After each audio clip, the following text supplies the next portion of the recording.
Hi, everybody. Hello from the Philippines.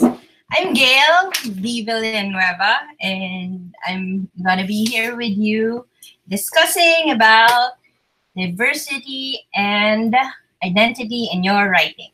So, okay, just like Kosoko, I'm going to just a few disclaimers. This is just my opinion. It's not going to be a gospel truth. So there are a lot of opinions, and this is just one of them. And it's also important to note that I'm actually from the Philippines. So well, a lot of my being here shapes a lot of how my point of view is formed, if you know what I mean. So might be a bit different from what, or the same, but basically a lot to do with that. So it's important to note that. So anyway, my book, My Fate According to the Butterfly, is coming out on July 30 from Scholastic Press. And it's about, you know what? I'm just just gonna read it. I'm really bad at blurbs. So basically, like, My Fate According to the Butterfly is about Sab, who believes she's doomed when she spots an ominous black butterfly. According to legend, she has 1 week before her fate catches up with her on her 11th birthday. So, together with her best friend, she embarks on a quest to reunite her journalist older sister and their dad. But their adventures across Metro Manila reveal truths more complex and dangerous than she ever expected, making her wonder if maybe the butterfly is right after all. So, it's about a Filipino girl in the Philippines. Anyway, now, enough about me. Let's move on. Now, first things first, I really hope that you're here watching not because you want to create a diverse cast for the sake of, like, chasing a trend, because it seems like it sells. That can be quite misleading.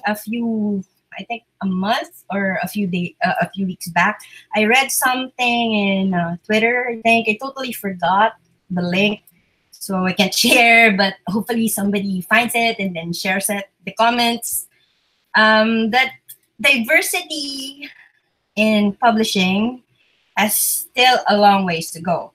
So if you're going to write a diverse cast, and if you want to include a diverse cast in your writing, you need to consider it not because you're chasing a trend, because diversity is not a trend. It's actually a truth. It's the reality that we all live in. So now, even though it's kind of tempting to, like, I'm going to just slap on this marginalization on somebody, on my character, like, because it may seem like it's going to help you sell your book more. Trying to resist that, because remember that once you publish a book, it's kind of not just yours anymore. You've chosen to share it with everybody. So anyway, it's not the point of my talk, but you can actually read more about it in Be Your Own Mentor. It's BYOmentor.com. It's a website created by Rosie Thor and Rachel Griffin. And you can find them on Twitter at BYOmentor. There. Yeah, sorry, it's kind of crude because I just haven't, like, figured out how to use the screen share thingy, and I don't want to risk it, so it's old school. Anyway, follow them. They have, like, regular articles. I wrote one. It's about so you wrote a marginalized, what's that? So you wrote a marginalized protagonist. So just find it. It's there. You can do the search. You can easily find it. It discusses more in detail on the, not really can I write a marginalized character even if I don't share it. It's more about should you write marginalized character, and if ever you do, what are the basic steps to how to write one. So anyway, with that in mind, you, like I said, you don't just slap on diversity into your characters, into your cast. You need a good plot, your good characterization, good world building. It's all these things is going to bring these little nuances into life, and that's part of like the identity of your main character, or characters in your story. Now, if you really have no idea what you're talking about, your story, like you just decided, oh, I want my character to be Filipino, but you really have no idea what being Filipino means, it's gonna show. So you need to do the work. I'm actually, Gail is team research. I'm, I've probably like considered like marginalized in a sense in the US aspect, but even though I have some marginalizations, like I'm brown, I'm Filipino, I have like this flat nose, but I don't think I'm exempt from doing the work. And because there are things that I might not notice, and since I'm writing for children, it's really, really important that I make sure that I don't unintentionally put something in that might hurt a child who's reading it. So the thing about writing, when you're reading, your readers will see the world through the eyes of our main character. So it's really important that it's kind of like taking in the identity of your main character. So it's really important that as much as you can, do the work. And so, enough about this. Is quite a long intro. So anyway, the questions. Wow, those are like really difficult questions that you gave me, but I like a challenge. So first question. First question is from Ako Siwa. Do you ever feel pressured into making your cultural descriptions accessible to readers who are not from the same culture? For example, you mention a specific type of dish and immediately follow it with a description. All right. Here's the thing. Well, actually, I used to feel pressured to make cultural descriptions in my story. But I have a really great agent, Alice Henken, Trident Media Group, and I have a really fantastic editor, Emily Sai from Scholastic Press, and they really encourage me to, not feel pressured into like changing so much in my culture to make it palatable to the American palate, but at the same time, it's going to be accessible.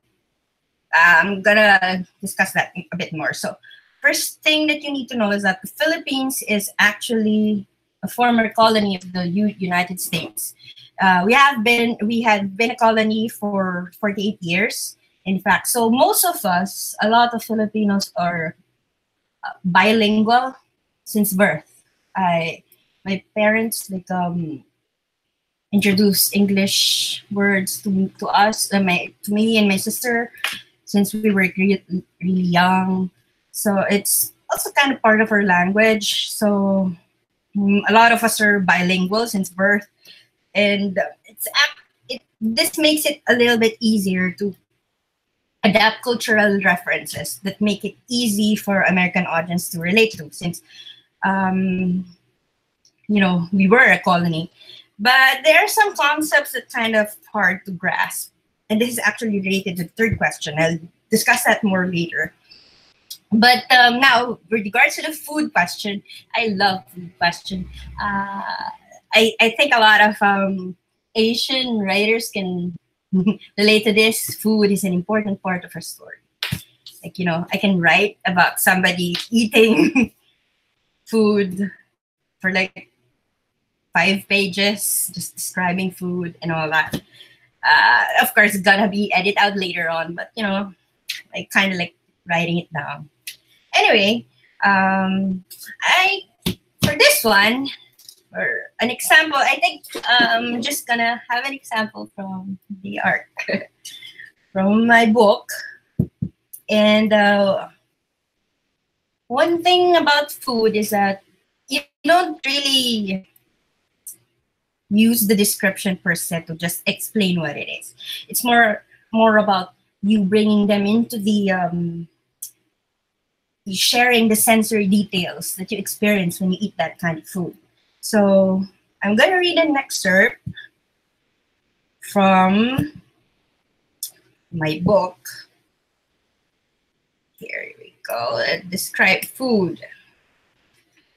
There are lots of food references, but this is actually my favorite. So here you go.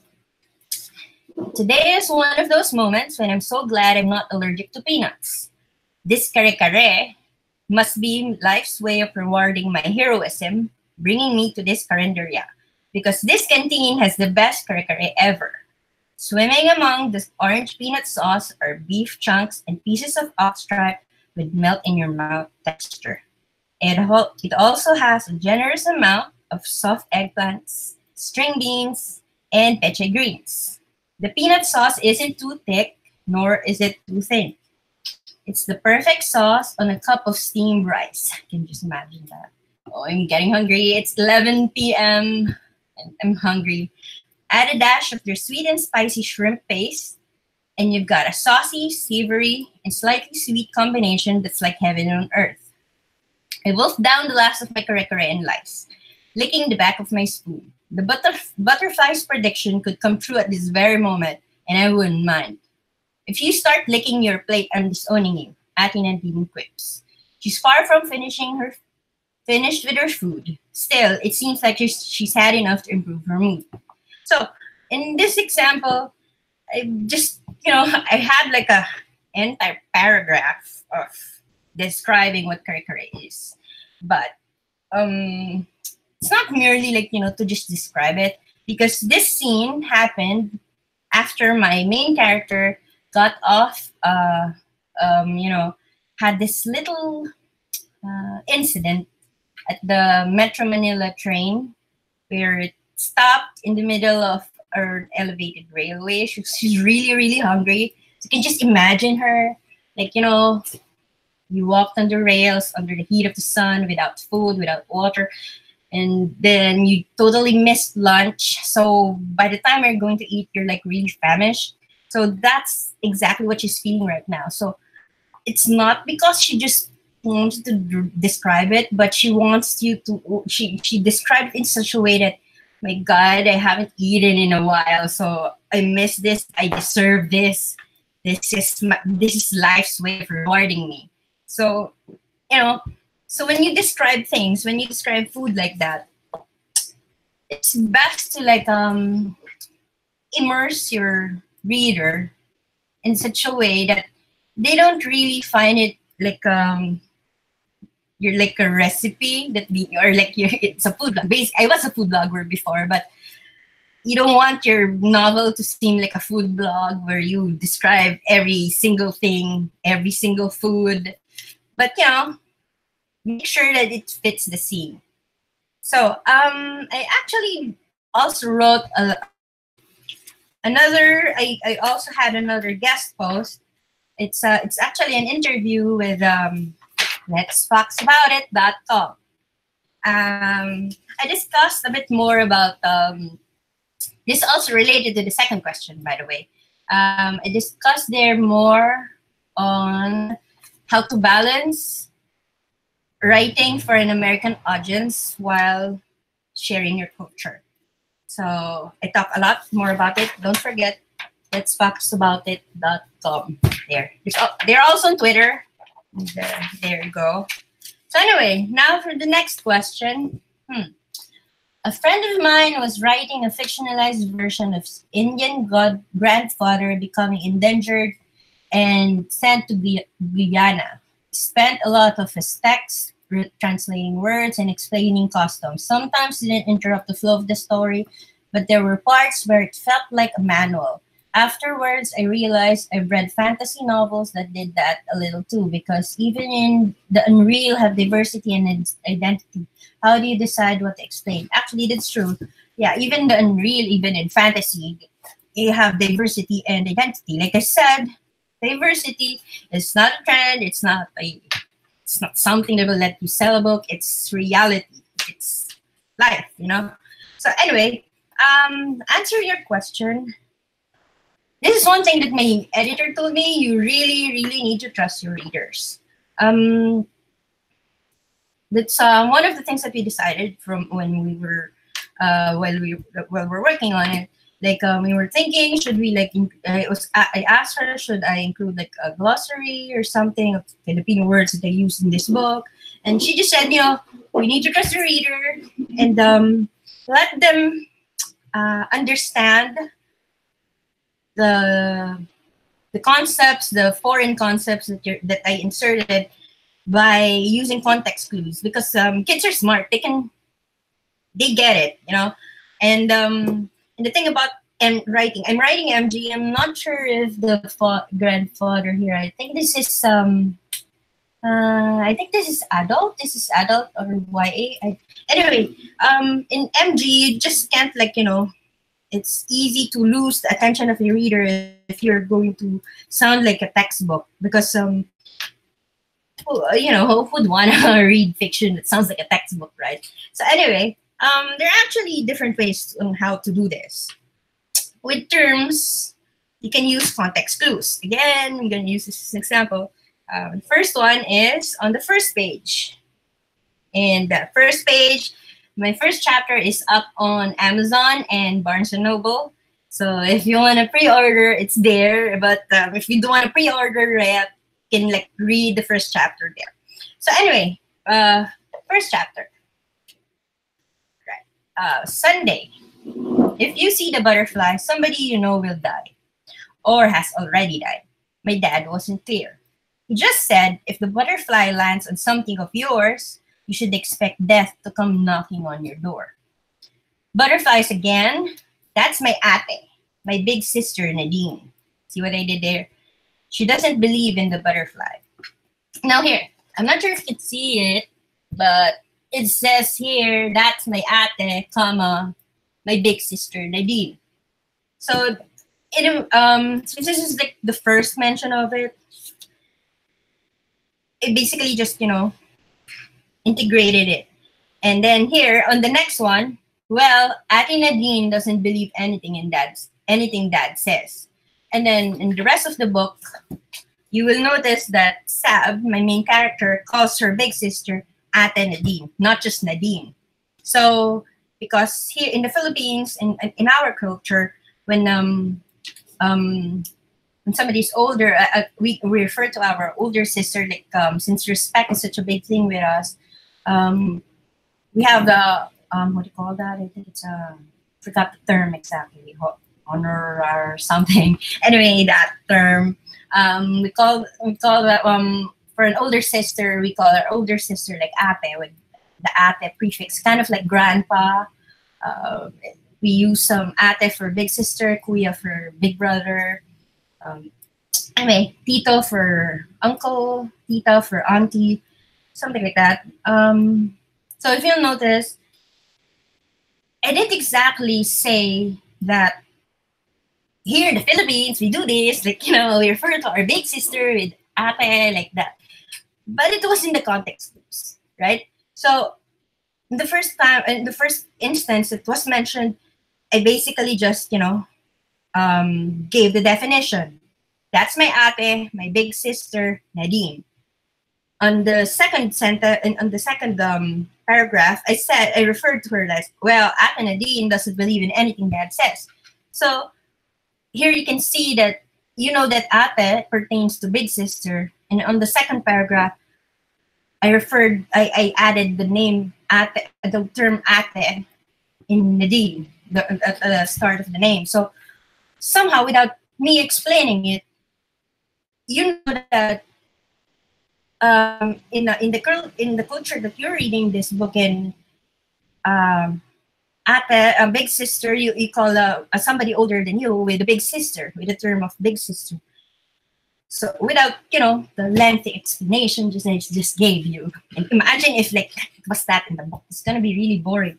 So another thing, another method that you can use this probably answers the question like what do you decide to explain? Like here, in this case, you don't really need to expound on it. You can just, show it. And there's the other type of thing that you might need to address on complex concepts into a little bit more explainy kind of thing. So here's another example. Here you go. Pepper. Okay, Pepper is the best friend. And she's white. So here's what she says. This is what Sab says about Pepper. Pepper could have a career as a clean model if she wanted to. Girls who have light complexion usually do. With her blue eyes and creamy white skin, she's the most beautiful 10-year-old I know. Atina Dean said, I think of Pepper this way because I'm a product of colonial mentality. When Spain colonized the Philippines, they made sure we remember they're better than we are. They had this whole tax system where rich, white Spaniards paid little. We paid more even though we did more of the work just because we're brown, she explained. Our American colonizers weren't any better. Sure, we got more right education and all that, but the mentality remained the same. White is beautiful, brown is not. My sister tends to sound like a boring history book if you make the mistake of asking her to explain something. I just know that my friend's prettier than ever going to be. So, in this example, you had the big sister rant basically about colonial mentality. So, but the difference is that you're not exactly like explaining it in a boring way. You add voice because the sister is a bit, snappy. She talks like that. She talks fast too. And so, and the way she worded the explanation to Sab, it was it was in her like in her know-it-all, bossy kind of way. So if you need to explain something like that, like like a complex concept like that, it's best to actually integrate it with voice so it doesn't get boring. It seems like it's part of the narrative.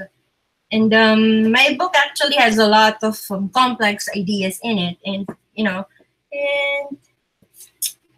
I can't basically, I'm not an audiobook, so I can't read it all to you right now. But there are a lot, and it's just one of them. So now there's another thing here is that about code switching. Again, it's also about explaining concepts that are foreign to the readers without having to be boring. And it's here's an example, another one. Really, if I were her cousin, I wouldn't want a junior bridesmaid with a mohawk either. The idea here was that Sab just had her hair cut. And why not? It'll grow back. Besides, it's summer. My hair gets sweaty at night, even with the aircon on full blast. Pepper wipes the sweat off her brow. We've been friends for 3 years already, and I've never seen you do something this different till now. Now, in this excerpt that I gave you, you'll notice that AC is referred to in the Philippines as aircon. That's code switching. And Pepper, the white American best friend actually, had even in this short paragraph, you know that Pepper has been in the Philippines for 3 years at least, but she hasn't fully adapted to the code switching of AC and aircon. But I didn't exactly say that Pepper had been in the Philippines for 3 years and she hasn't mastered AC and aircon code switching. But you showed it in such a way that it integrates into the dialogue, into the story, and This the thing about context clues. You don't need to say it, but the readers will get it. Like I said, and like my editor said, and my agent said, trust your readers. So there you go. So it doesn't have to be like a narrative, doesn't need to be the tool that you use for explaining all the time. You can use dialogue and actions too, like the examples that I gave you. Now, question number 3. I'm sorry, I'm kind of long-winded. All right. Question number 3. Hi, Gail. I have read Erin Entrada Kelly's books. I love Erin. Hi, Erin, if you're watching. I've met her, by the way. So anyway, there. They are the only books I've read in with post-colonial themes. Basing from the synopsis, your book has the same theme, which I am so glad to know because there really is a lack of post-colonial themes in children's books, especially from the Philippines. That's very true. I agree with you, Christoph, on that one. Anyway, moving on. I'm interested in your opinion on the lack of children's books that tackle post-colonial issues, especially in the Philippines. What are your thoughts on this? Yeah, like you said, yeah, I totally agree with you. And yeah, we definitely need more books that tackle post-colonialism. Now, as an MG author, this is one thing that I totally believe that kids nowadays are our future leaders. And, it sounds a bit cliche, but it's actually very true. Because, I think I strongly believe that books, help broaden their minds. And books with post-colonialism as topics is also definitely going to broaden your views. So another thing that I like, I aim to do as a writer is to be able to provide a mirror for those who need it. So since, like you said, there aren't many books about that has some post-colonial themes, especially in the Philippine context. And sad to say, yeah, I'm not ashamed. I'm like 37 years old, so I'm not ashamed of my age yet. But anyway, as a kid, I grew up not seeing myself in the books that I read. And it was nearly impossible to find a book like Erin's. So you can just imagine my happiness when I finally saw somebody similar to me. And I think that's also important for kids to see themselves in the books that they read. Aside from that, it's actually one of my my dedication. My dedication, this book is basically for anybody who needs a window to look into and a mirror to see themselves in. So, as a window, I think the discussion here is more about just the books as a window, not merely as a mirror. It's another totally different idea altogether. Now, here's the thing about post-colonialism that you need to know. If you don't know already, that like Nadine said, it's actually what I said through Nadine in this book, is that the Philippines being a colony of Spain and the US, they left behind this idea that white is beautiful, brown is not. So if you go here in the Philippines, one thing that you will notice if you go to our groceries is that we have an aisle, as in huge aisle of, guess what? Skin whiteners. Yeah, skin whitening soap, skin whitening lotion, skin whitening whatever that you can do to whiten your skin. And it's like right there. It's like a label, an eye labeled skin whiteners. One of these days I'm gonna take a picture and like post it on Twitter. If you don't believe me. Because it seems impossible, right? It's like, it seems, why? I mean, we're a country where majority of us are brown, and yet we have this aisle dedicated on wanting to be white. That's because of the colonial mentality that was left behind with us. And I have to admit that I had my moments when I was younger. it's hard to unlearn. I'm gonna tell you, it's like systematic. It's almost like you were born with it. And there are some ads here in Manila about, morena, which means brown skin, is beautiful, like, promoting being brown as a standard of beauty. But in the provinces and most of the country doesn't isn't still isn't in into that, if you know what I mean. There are still a lot of skin whiteners. I guess the moment that people that companies stop selling these skin whiteners, that's the time that we can actually say that, yeah, we're progressing into like realizing that being brown is beautiful. So that's the thing. It's kind of hard to grasp if you're not here. And that idea is a concept that I keep trying to put in my books. Not just this one, and hopefully in the second, if it sells, and the third. And, that's something that I cannot take out from my stories because it's part of me. And so here's the thing about about this being a window. I think it's important to know that I don't know, even as a kid or an adult, that once you understand that when you see things like this, like you see like brown people wanting to be white because of this colonial mentality, that this this idea that if you're brown, you're no good, you're like you're ugly. If you have like a flat nose, you're ugly. Like, I have a really flat nose, and I haven't exactly been winning any beauty contests, if you know what I mean. So it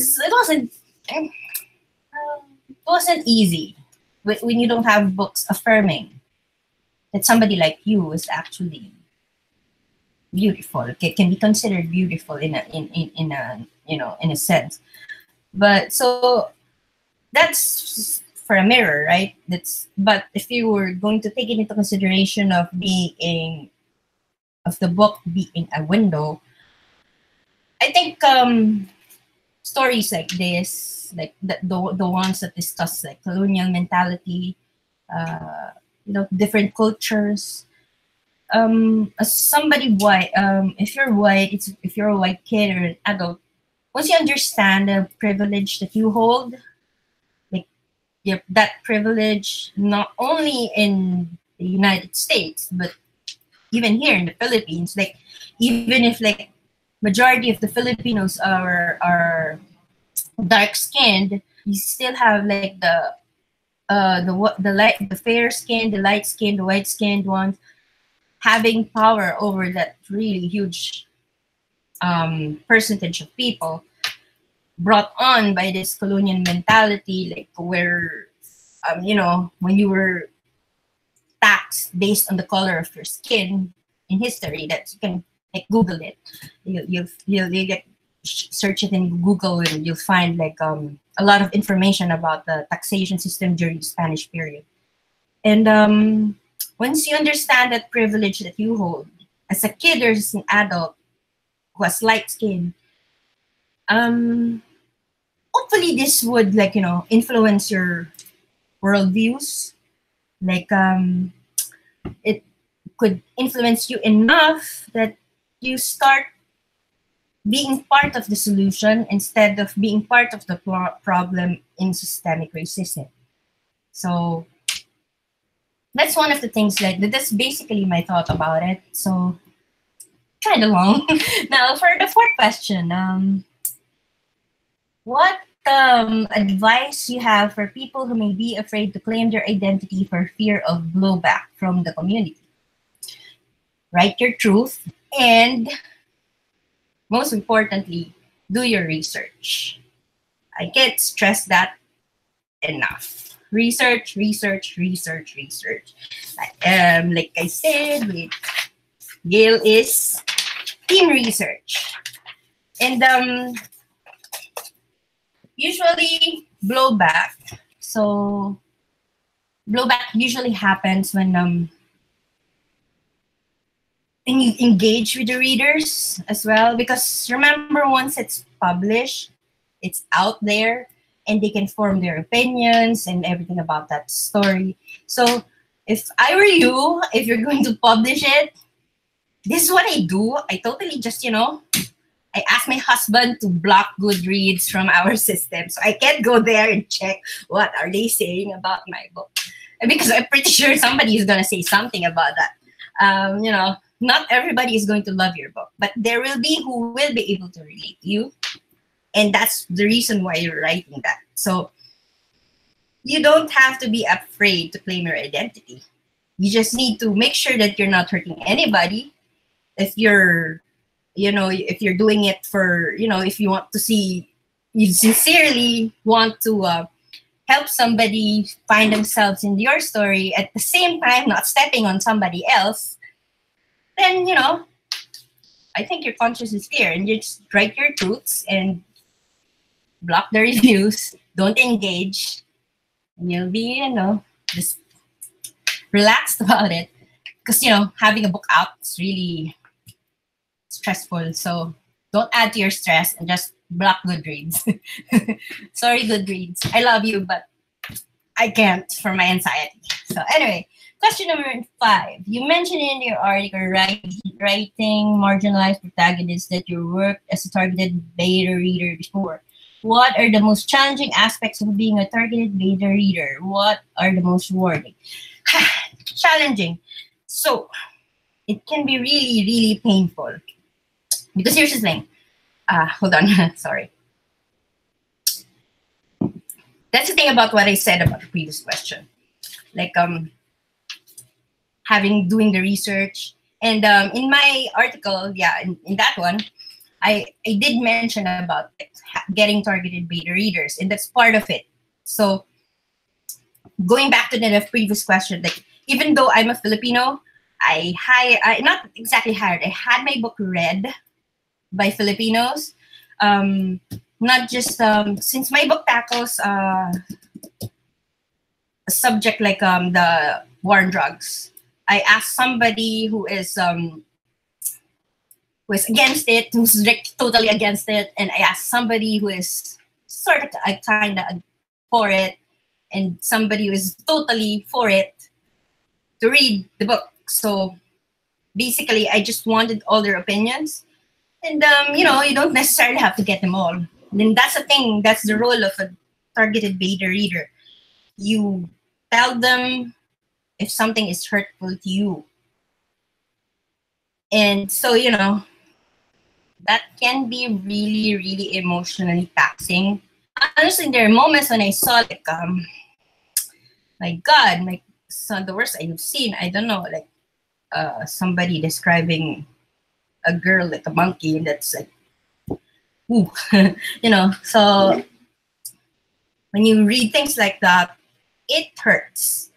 So that's like one of the most challenging aspects if you're planning to become a beta reader. It's gonna hurt when you see things that actually like stereotypes, like stereotypes of you, like sometimes you can like for example, the stereotype of the Filipino is like the domestic helper Filipino in the US or something like that.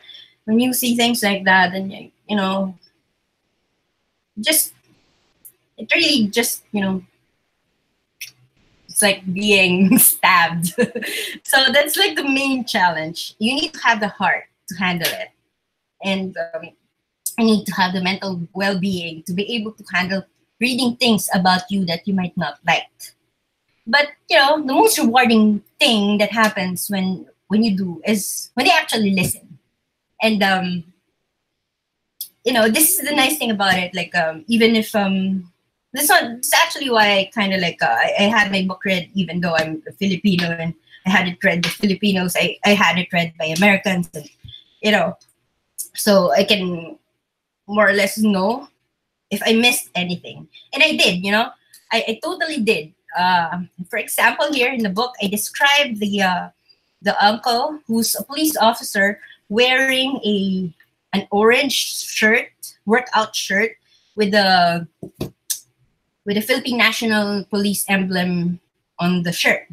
Now, when I had that read and by my dad and my husband, they were like, "No, Gail, they are not going to make somebody wear orange because the orange is what the prisoners wear.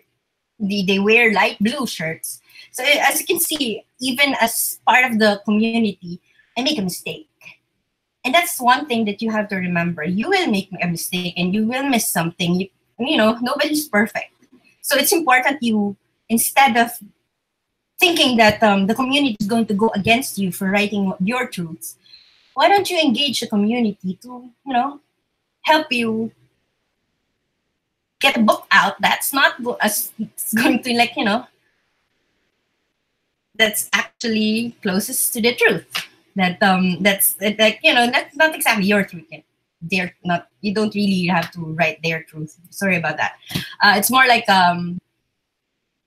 less damage, if you know what I mean, like less blowback, because you got different opinions, so it's not entirely just your own. So it's gonna give you like a wider perspective if you have it read, and that's the nice thing, and it's the rewarding thing. And like when you see it, oh, they took my advice. It's not really about that. It's fun, yeah, when you get paid. That's really very rewarding. I mean, who went like that? Like, but you know, in a more spiritual sense, it's seeing that somebody actually took your advice. It's really, it's a good feeling, and that makes being a better reader worth it. Now, next question. Can you tell us about the Writing and the Writing and the Margins mentoring program? Are there other mentoring programs you would recommend for writers with and without agents? Oh, I like this. Yeah, Writing in the Margins was created by Justina Ireland. Hi, Gina. You're watching. Hello.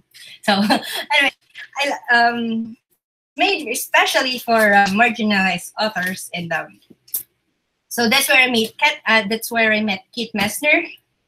Hi, Kate. So I'm saying hi to a lot of people. If you want me to say hello, you can ask like Amy can, like, you know, no, probably not. Like make this like a dedication thing. Hi. So hi everybody. Anyway, so another mentoring program that you might want to try out, it's Pitch Wars. I'm part of it. I didn't mentor this year because I was the Pitch Wars technical director, and we had a lot of changes in the system. We had, like, you know, new stuff, as you noticed. So I was kind of busy with that one, so I didn't mentor anymore. But Pitch Wars is a good way to find good mentors. And another one that you can try out is, but you know, there's a showcase after, so there's that too. There's like an agent showcase where you basically at the end of the month, at the end of the mentoring session of the mentoring program, if your manuscript is ready, the excerpt and just like a few words about your manuscript and like a pitch is going to go up on the Pitch for Showcase website. And then agents who's gonna be part of the Pitch Wars agents, the agent roster, are going to like leave comments there, like requesting if they like it. So that's another way. And there's also Author Mentor Match, and Author Mentor Match is more so I actually have like awesome mentees from Author Mentor Match, like Renee, hi, Sarah, Michelle 1, Michelle 2, and Carrie. Anyway, sorry, sorry, excuse me. Author Mentor Match, it doesn't have it's not like it doesn't have an agent round, but you get to spend you get like it's more about like building relationships with mentees. So you don't really have a time limit with your mentor, and most of my like mentees and I are like you know, I read even their second books and all that. So Yeah, that's another option for you. And there's also PLC and publishing. That's they are all also, I think it's Linda's. Most of the it was organized by, I know they were organized by PLC industry professionals. You might want to look that up more. So there. Okay, last question. How do you feel about someone writing characters without identifying skin color or ethnicity unless necessary? So the reader can associate the characters to people and locations they identify with rather than specifying. Hold on. So the reader can associate the characters to people and locations they identify with rather than specifying or forcing the color. And all the time, but I don't see just one color or background when I write either. I agree that research and feedback are vital. Now here's the thing. Like I said, publishing has a long way to go when it comes to diversity. Studies, I think just 1% in the UK. I'm not sure, 1%, 2%, but just it was really, really low of the published books are by people of color. So here's the thing, white is the default. Even if you don't think that, like if you're a white writer and you don't think that you're defaulting to white when you write, and you don't really, not many people do, because most people, like when you don't mention the skin color, you're going to automatically assume that you're talking about a white person, because that's basically the state of how our publishing is. There are a lot more white main characters than there are brown POC. So it's better that you specify, when you specify skin color, you specify it for all, not just for the because here's the thing, you need to make it balanced. You don't just mention that you just describe everyone's ethnicity but your white character. That's basically othering in a way, So it's better that when you describe skin color, you describe it for everybody. There's a website. It's called, I think, Writing in Color, I think. But it's a website, and Writing with Color or Writing in Color. It's a website. It's a Tumblr website. It's really a lot of really good resource for you to start with when you write somebody without mentioning ethnicity. Also, here's another thing. There's an exception, okay, with this one. There's also an instance when you write characters when you don't really specify skin color or ethnicity or anything at all, because it's part of your main characters. I'm not sure exactly what it's called, but there's a condition. I'm not sure if it's a condition or it's part of a symptom or whatever. But there's this part. There's this I'm not sure if it's a disability or something, but they don't really describe faces. I've read a really good book on that, and it's coming out. It's going to be, yeah, that one. It's thanks. It's prosopagnosia, yeah, something like that. It's like when you don't really distinguish people's faces. I read a book like that, and it's interesting, really, and something like that is usually explained in the text, that it's part of somebody's this book that I'm describing actually it's an own voices autism characters. It's pretty cool. I can't say yet because she's it's still pre-published, but it's going to be coming out on 2020, and hopefully they kept that part. I read it in its early in its early versions. But this book is like the main character is on the autism spectrum, and one of her she really cannot see. She really doesn't distinguish people's faces. So the book itself, it doesn't describe anything. The faces are like all the same to her, basically. And it's mentioned there that it's part of who she is.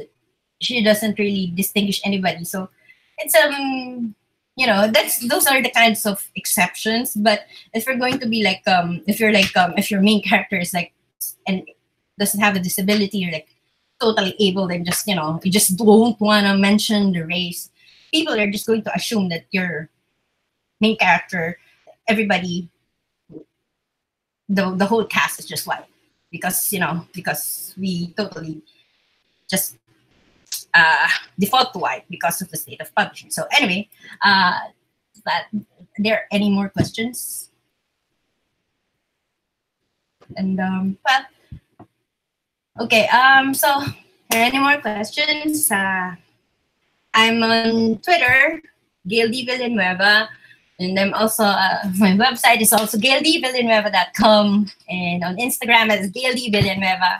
I'm very unimaginative. Like, I tend to forget my username, so I just made them all the same. So it's Gail Villanueva on everything. So if you have any more questions, feel free to reach out. Send me an email or whatever, and I'll be glad to answer when I have, as soon as I'm able. Because, busy stuff. With the debut and all. So anyway, I hope you hope you learned something from me, and thank you so much for tuning in. So that's it, and goodbye.